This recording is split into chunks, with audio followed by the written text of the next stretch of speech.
Азыр биз турган бул аймак Ош шаарындагы Макаренко атындагы мектеп гимназиясынын аймагы. Дал ушул жерде мектепке тиешелүү бир нече жер тилкелер мыйзам бузуу жолу менен жеке адамдардын колуна өтүп кеткен. Тагыраак айтканда, Ош шаарынын мэриясынын токтомдоруна ылайык 2008 жана 2012 жылдары бул аймак жеке менчикке өткөрүлүп берилген. Учурда бул жерде соода түйүндөрү, банктар жана тамактануучу жайлар жайгашып, ишмердүүлүгүн жүргүзүп келет.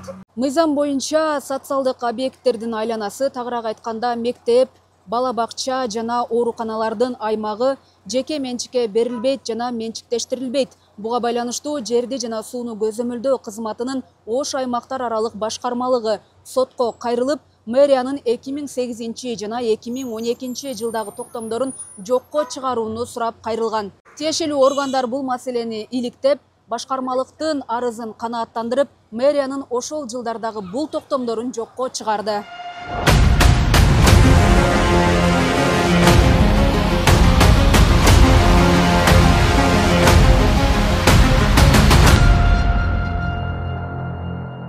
Ал эми бул жер Ош шаарындагы Горький мектебинин айланасы. Дал ушул мектептин бир нече жер тилкелери дагы 2000-2001 жылдары Ош шаарынын мэриясынын токтомдоруна ылайык жеке менчикке берилип кеткен. Учурда жерди жана сууну көзөмөлдөө кызматы тарабынан сотко берилип, сот иштери жүрүп жатат. Ал эми жеке менчикке берилип кеткен бул жайларда учурда ресторан, бильярд жана башка коммерциялык объекттер ишмердүүлүгүн жүргүзүп келишүүдө. Эскерте кетсек, Ош шаарынын мэри Жеңишбек Токторбаевдин тапшырмасына ылайык шаардагы социалдык объекттердин жеке менчикке берилип кеткен жер тилкелерин кайтаруу боюнча иштер кызуу жүрүп жатат.